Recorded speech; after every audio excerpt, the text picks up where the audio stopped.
in the misty countryside of East Anglia, where rolling hills give way to dense, shadowy woods, there's an ancient tale that chills the bones of all who hear it. The villagers whisper about the Black Shuck, a monstrous hound with eyes like burning coals, said to be an omen of doom for anyone who crosses its path. It was one stormy evening when a traveler named Thomas found himself stranded in a remote village. He had heard the stories of the Black Shuck, but dismissed them as superstition. Determined to reach his destination, he decided to take the shortcut through the old forest despite the warnings of the innkeeper. As he ventured into the dark woods, the air grew heavy and the wind howled like a mournful wail. The trees, twisted and gnarled, loomed like silent sentinels watching his every move. The path grew narrow and winding, barely visible under the shroud of fog. Then, from the shadows ahead, a low, rumbling growl echoed through the trees. Thomas froze, his breath catching in his throat. Slowly, he turned his head, and there, just beyond the edge of the path, two fiery red eyes glowed in the darkness. The Black Shuck emerged from the shadows, its massive form towering over the underbrush. Its fur was matted and black as midnight, and its teeth gleamed like shards of broken glass. The beast stared at Thomas with an unblinking gaze, as if weighing his soul. For a moment, all was deathly silent, save for the pounding of Thomas's heart. Panicked, Thomas turned and ran, his footsteps echoing in the empty woods. The Shuck did not chase him, but he could feel its presence at his back, as if it was merely playing with him. The forest seemed endless.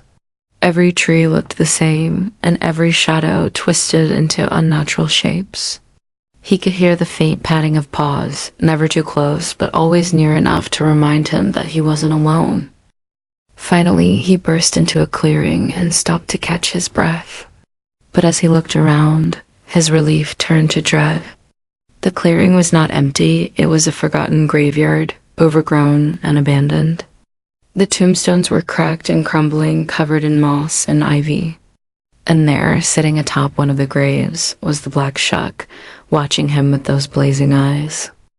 As Thomas stared in horror, the Shuck opened its maw, and a low, guttural howl filled the air. It was a sound that resonated deep within his bones, a wail of sorrow and fury that seemed to carry the voices of the dead. In that moment, Thomas realized the truth. The Black Shuck was no mere creature. It was a harbinger of death, drawn to those whose time was near. Desperation clawed at Thomas as he tried to flee once more, but his legs gave out, and he collapsed to the ground. The Shuck's howl echoed in his ears as the world around him dimmed. The last thing he saw before darkness claimed him was the hound's red eyes, burning like embers in the mist. Days later, the villagers found Thomas's body in the clearing. His face was frozen in an expression of terror, and his hair had turned stark white. There were no wounds, no signs of a struggle, just the empty look of a man who had seen something no living soul should ever witness.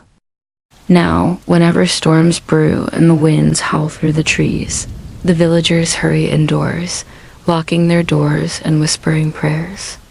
For they know that the Black Shuck still roams the countryside, a silent sentinel of death, waiting to appear to those who are marked by fate. And if you see its glowing eyes in the darkness, it's already too late. The Shuck has come to claim you.